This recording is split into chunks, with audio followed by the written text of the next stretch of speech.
Welcome to Moments with Marianne. This is your host, Marianne Pastana, and we're here today with special guests, Dr. Harville Hendrix and Dr. Helen LaKelly Hunt, and they're here to share with us their new book, How to Talk with Anyone About Anything, the practice of safe conversations. So are you struggling to develop deep connections with others? Well, you're not alone. There's so many people going through that right now. And today's guests are going to share with us how to overcome just that. So Dr. Harville Hendrix and Dr. Helen LaKelly Hunt co-created Imago, Relationship Therapy, and co-founded Safe Conversations in 2015, a training institute focused on relational intervention. They are co-authors of 3 New York Times bestsellers, including Getting the Love You Want, which has sold over 4 million copies. Married for 40 years, they have 6 children, 7 grandchildren, and split their time between Dallas and New York City. Dr. Hendrix holds degrees from Mercer University, Union Theological Seminary, and the University of Chicago, and he has received numerous honors, including the Distinguished Contribution Award. Dr. Hunt earned her doctorate in women's history from Union Theological Seminary and was inducted into the National Women's Hall of Fame in 1994 for her role in the global women's movement. So welcome to the show, Dr. Harville Hendrix and Dr. Helen LaKelly Hunt. Thank you, and we're delighted to be here, honored to be here. Well, what a joy it is to have the both of you here to talk about this book. I hear it's making such great waves. I mean, your book, what even inspired the both of you to write this? Long story and a short story. The term safe conversations is a kind of rebranding of a dialogue process that we called Imago dialogue, which was developed for couples and had about a 30-year history. Let me tell you about that book. Harville was giving a talk in a garage of a Unitarian church that's packed with cards on Sunday, but Saturday it's empty. And he said 20 people came, and he gave a lecture that romantic attraction is stage 1 in a relationship. Second stage is power struggle, and third stage is real love. So I proposed to him, and I said, Harville, so many people love this lecture. What do you want next? Mm-hmm. And he said, I want a book to be written. So we moved to New York. This was in Dallas. I said, we need to get a book publisher in New York. I'll hire an agent. And 3 years later, the book, Getting the Love You Want, came out. Oprah called him, had him on her show, and it won Oprah her first Emmy, and she had him on 17 times. And the book is world famous. Getting the Love You Want is a book for couples. And he wants not just couples, he wants everybody to use it. So yeah.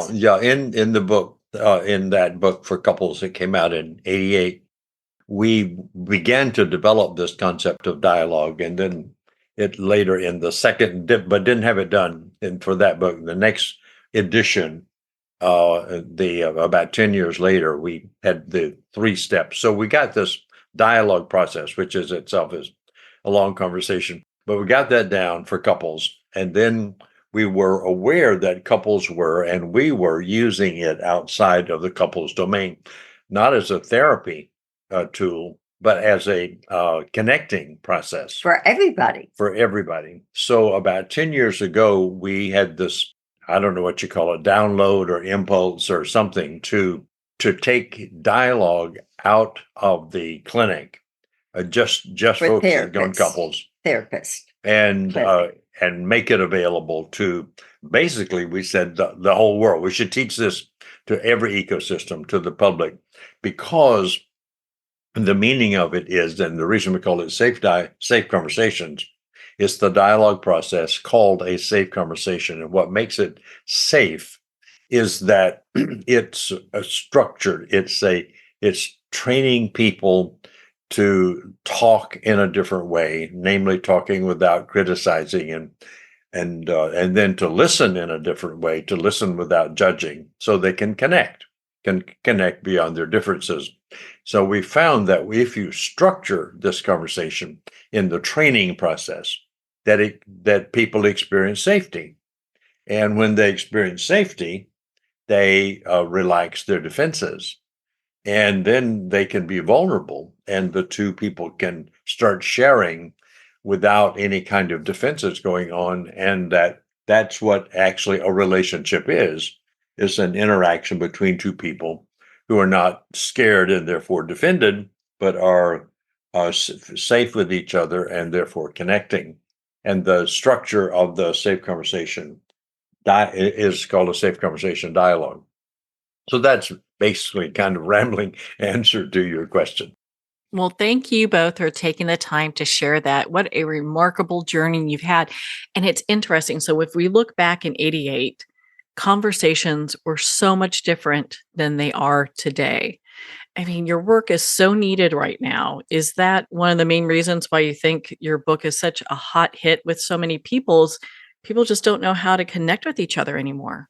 Yeah, well, I think you say that we've had that sort of shock ourselves is what that when we got the title clear, it took a little while to agree on book titles are hard to decide on. Well, actually, we had I think we've had only one where it was just obvious, but most of them we've had to negotiate. So when we got that down, it was interesting that the conversation in the world was about polarization, which in our view, polarization is an objection to difference. And we think that's a human problem. But sometimes you object a little bit, but the whole culture is objecting loudly about the other point of view and about, the two political parties. And we said, we couldn't have planned this better. that the book is coming out, on the on ramp to an election, which is one of the most interesting and probably conflicted elections that we've ever had. So yes, it's like we got it's almost like we got guided to write it, so it'd be ready when the culture came. And you're right; it's been really moving. We've been really pleased and astonished with the support from the publisher, which is a new thing. That for this, like other 10 books that we've written, we got I think 12 in all. Didn't get that kind of publisher attention, but our publisher's been great in getting it out. And then we've had people like you who ask us some questions about it to get it out. So it's moving really well. And let me tell you, the key thing is that growing up, your parents, when you were young, said, make good grades, do good book reports, do good science, show the science class that you have studied the science of this, that, or the other. And if you make good grades, you get to go to a college.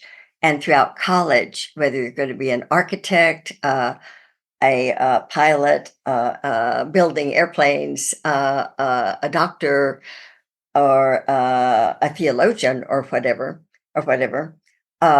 you have to prove that you can be hired by the time you finish college. So you're doing reports and showing your teacher that you know your science really well, that you're ready to be hired to be a doctor at a hospital. And people don't realize it, but that's called monologue, which is great in many cases, but it isn't good for relationships. And when if you want good relationships, you need a different way to talk called dialogue, where people make a statement and the other person says, let me see if I got it. Now, did I hear that correctly? And is there more about that? And whoa, everyone relaxes when you use dialogue. Yeah, and what we say is what we've added with the word dialogue to the culture is that we've been speaking in parallel monologues for all of human history. And that means one person talking, the other person talking, waiting for their turn to do something, either counter it, new idea, or whatever. But when you add listening, which is a missing ingredient in the culture, in fact, the research on listening It's the least frequent thing human beings do. And it's the most important because you can't learn anything. You can hear, but you don't learn anything. Listening means taking in the outside world. So two people are talking, and if one starts to listen, they then transform the parallel monologue into a dialogue where both people talk and both people listen, and they don't listen to refute and correct, but they listen to understand. And this is a whole new level of connecting and relating that safe conversations dialogue allows people to do. Mhm. Is that a form of mirroring too? And if so, is that something you can explain to our audience? Because I found that part to be so impactful.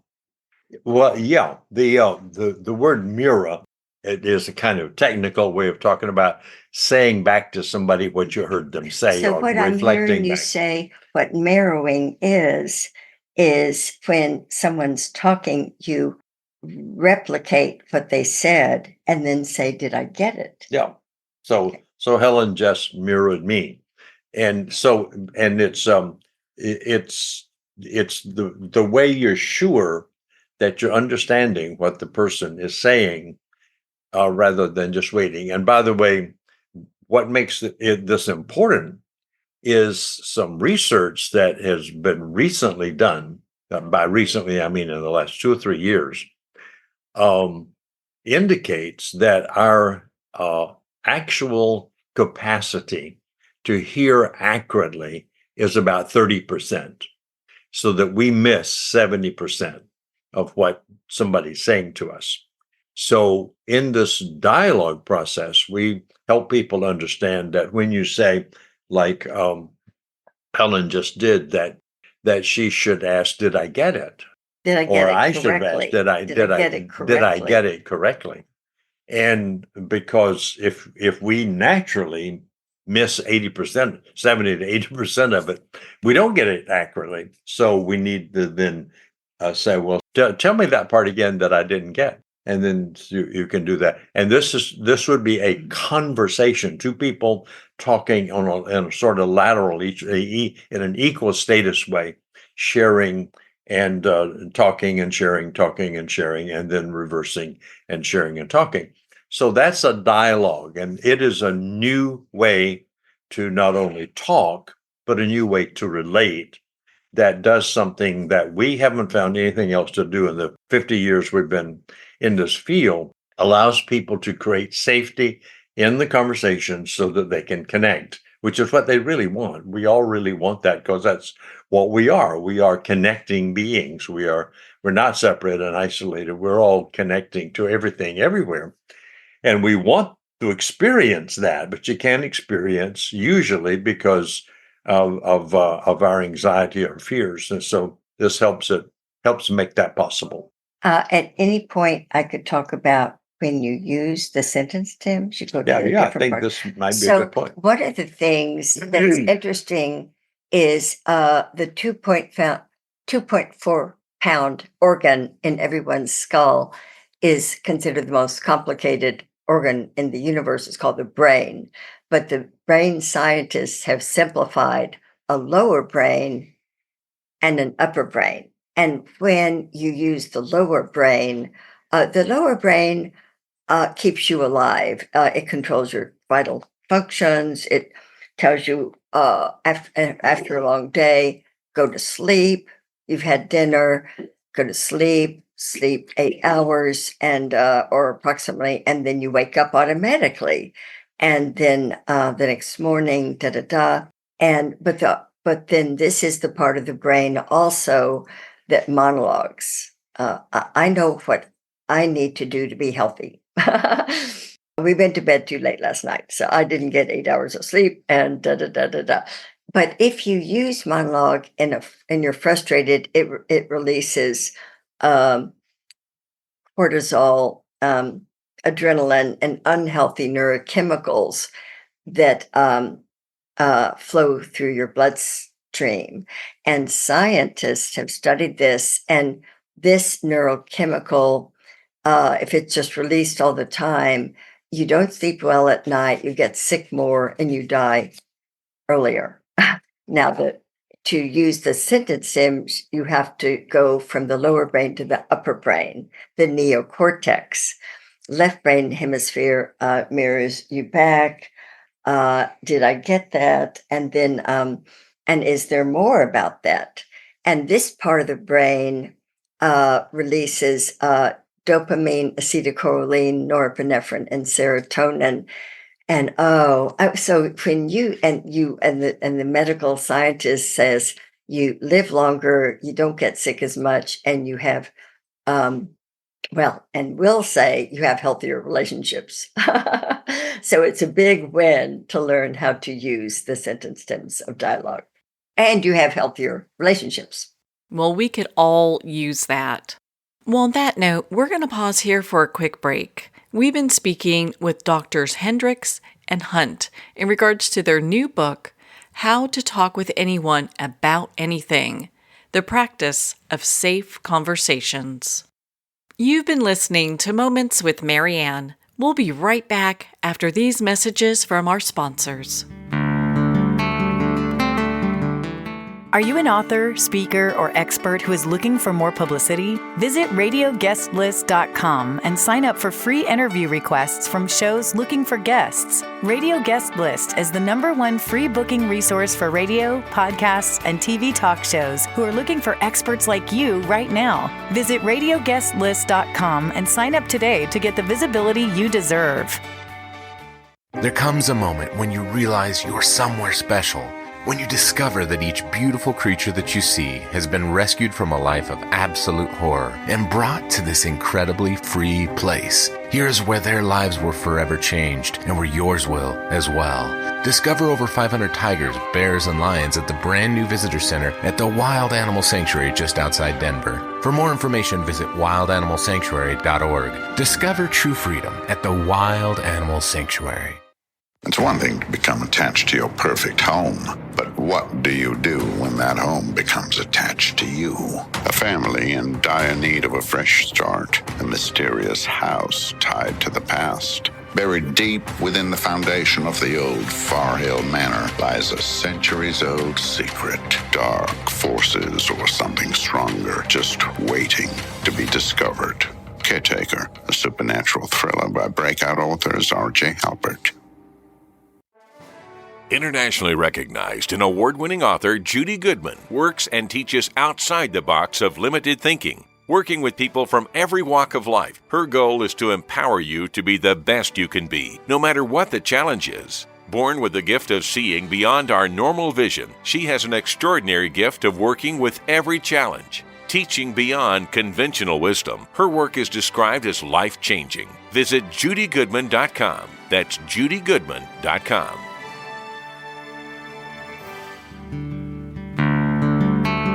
I'd like to thank Jason Eastwood at Guitarfulness for sharing his inspiring music and talent with us. His music is known worldwide for cultivating atmospheres of harmony, inner peace, and clarity.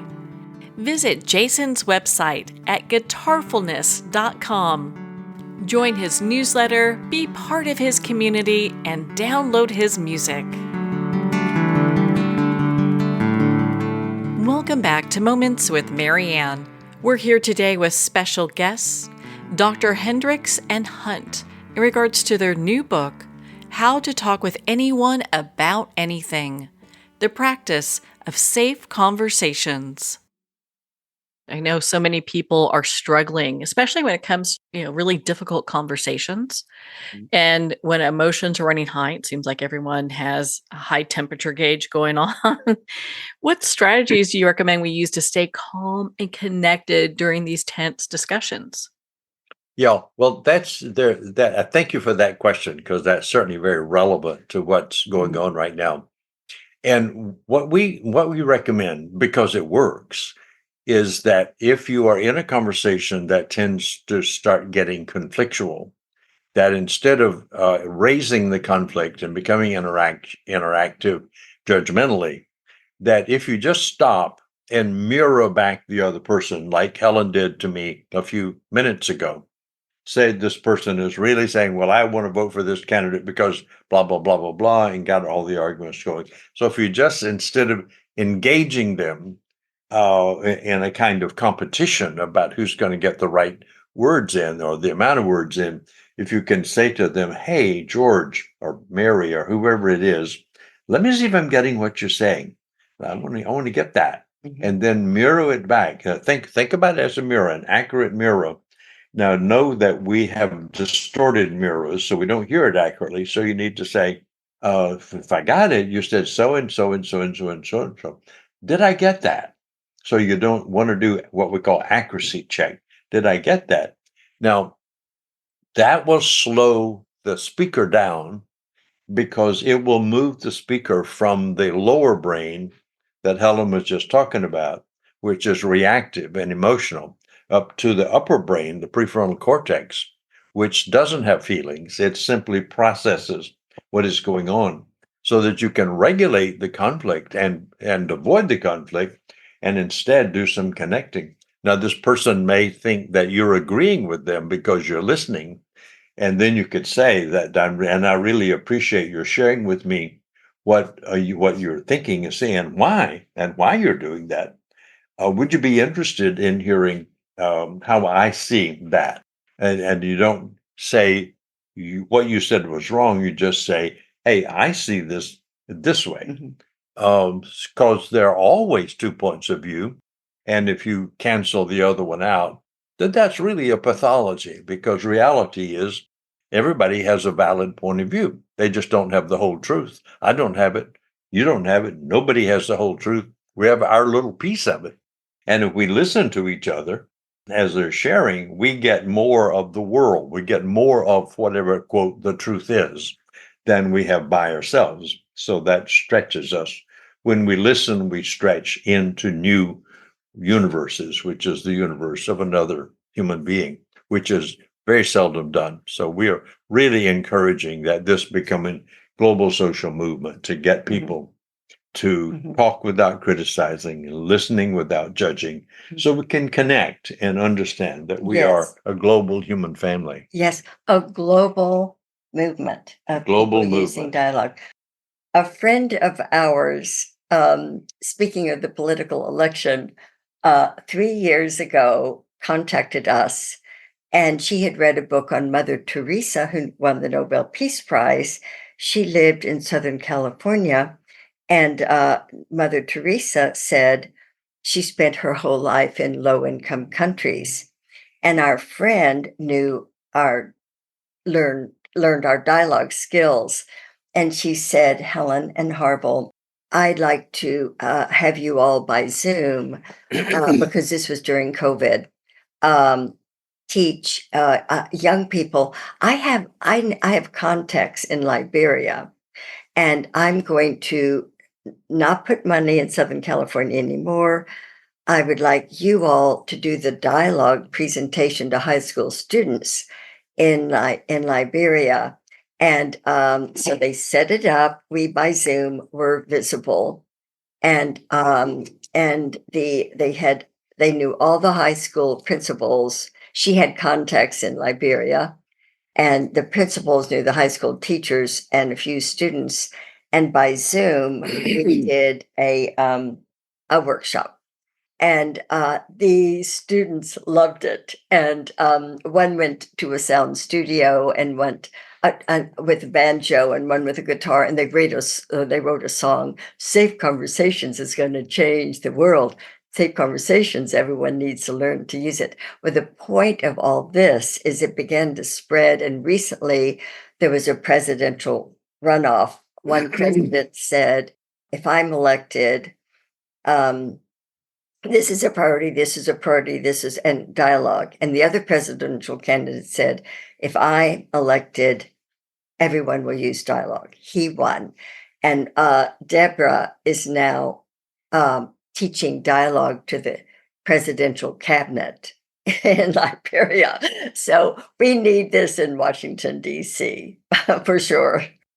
Well, we definitely need this everywhere. And this actually dovetails very nicely with my next question for you. I mean, you both have worked so extensively with couples.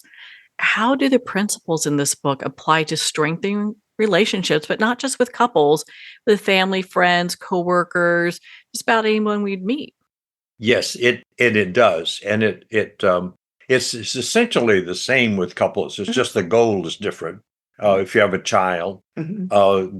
the goal is to connect. In a couple, there's a connection that has intimacy and all that involved with it. With a child, may be connected, not around intimacy, or with a friend Mhm. to share. And I want to add what makes it really safer too. And it's sort of a second point to my other comment about mirroring. If you're in a conflict with a child, with a spouse, with a colleague, or with your boss, or wherever. The second thing that I didn't say that is equally important is in the structured conversation, we invite people to say, so did I get it?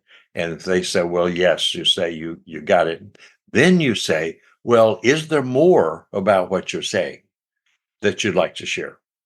And that moves curiosity. So we recommend that we develop two fundamental strengths. One is to mirror someone back who is disagreeing with you. Instead of polarizing with them, mirror them back, and then show curiosity. And those two things will create a difference in the relationship. So it can turn then into a conversation instead of into a polarization. So that process should be, we hope will be, we want everybody to do it. It's not just a special thing, do you have a problem? But whenever you talk, in fact, whenever Helen and I approach each other, we always say, is now a good time to talk? Mhm. About you say About some give the topic. topic, like what are you having for dinner, or I'm really upset about how you handle one of our children, Yeah. or give the topic. So you have to, if you do that, we call it an appointment, Mhm. but you don't say, can I have an appointment? You just say, is now a good time? Appointment is a little formal, but is it now okay to talk But about? it's hugely important because if I'm suddenly multitasking, and Harville starts talking, it's wonderful for Harville to say, I'd like to talk to you about you totally screwed up with one of our teenage kids. Can we have in my opinion, can we have an appointment to talk about that? Mhm. So then I know what it's about, and I'll listen, and I'll give it the time, Yeah, because I do want to get feedback from him. yeah. He's pretty smart about relationships. No, and the appointment could be then, but if that's not appropriate, or you don't feel like it, or you didn't do it, you're too charged up, or there's some other distraction. You can always say, "Well, I can't do it right now, but I can be available in 10 minutes," or "But I can't 2 be hours. available until 2 for 2 hours. hours until tomorrow." But you need to make an appointment so that people can anticipate that a conversation is going to take place and what it's about, rather than just being startled, because then that will go into the defense. So we just invite everybody to think about and I like to put it this way: nobody in the world is out there waiting with their brain open and their ears for your inner world, for what's going on for you. Except Marianne. She's totally Except Mary. listening to us. I am listening to the two of you. And so yes, right. So don't assume that if you just start talking, the other person is available. They may be running their own movie, and they're in the middle of it. And i.e., we all are running narratives about what's going on, or what we're supposed to do next, or what's happening now. So that's why you ask permission. So it is, would you be willing to turn off your movie, watching it, and watch my movie for a little while, and give me some feedback to it, and then you go back to your movie and I go back to mine. That connects, and therefore obviously prevents conflict and the tension of conflict. So it's a little simple thing that makes a tremendous difference in all relationships. So, how can we apply safe conversations in the virtual world that we're living in to ensure that we have meaningful connections? We do a lot of typing in the digital world. There are also lots of recorded things. I just this morning, I was looking at my phone. It was amazing how many recorded messages people are sending out to the world. So there are typed ones and recorded ones. And we are not going to change the digital age. It's here. It's a part of the evolution of humanity that's been going on for thousands of years. We're going to make tools, and we're going to increase our opportunities to talk and to express ourselves. That's what we are as creatures. The problem is, how do we use the new tool?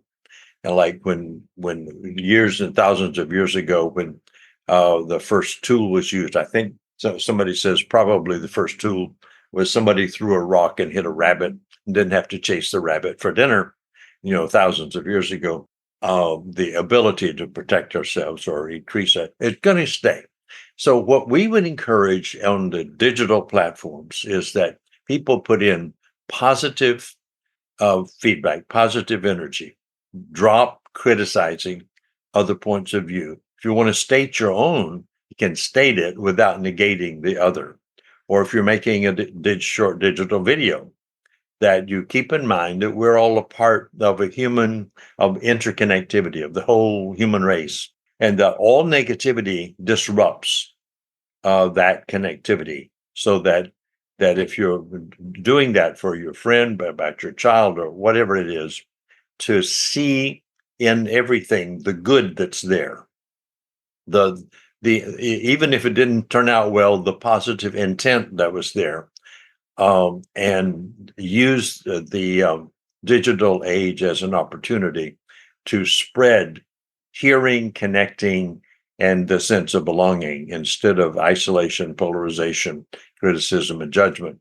So we have to move beyond this period we're in now. And I think we will, as we begin to see how the misuse of the digital age, the digital products, contributes to our polarization. And we can use them. If it can do that, then we can use them to contribute to our connectivity.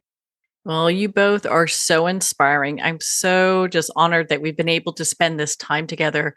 Doctors Hendrix and Hunt, where can our listeners connect with you and be part of your community and learn more about your work? So there are two places. One is called Quantum Connections or safeconversations.com. Either one will get to the same website, where people can, if they want to, not only learn about it, but join the global social movement to bring these new relational skills into the world, into the universe. That is, you can sign up to be trained to teach dialogue to others. Yeah. Or to take one of the courses. There's a course they can also take. Mm-hmm. And the second place is mine and Helen's couples work, which is and our long-term work is on harvillandhelen.com. And that's where our schedule for couples workshops and stuff like that is. That's dialogue for married couples. And it began as a therapy. And Harville said, Helen, only 4% of the population goes for therapy. Let's get this out of therapy offices. And because it started as married couples for therapists. So this guy is such a visionary. I am honored to be married to him. So thank you very much, Marianne. Well, thank you, Doctors Hendrix and Hunt. It has been such an honor to spend this time with you and to talk about your new book, How to Talk with Anyone About Anything, The Practice of Safe Conversations. Well, we're at the end of our time today. I'd like to thank everyone for tuning in. You've been listening to Moments with Marianne, where we make every moment count.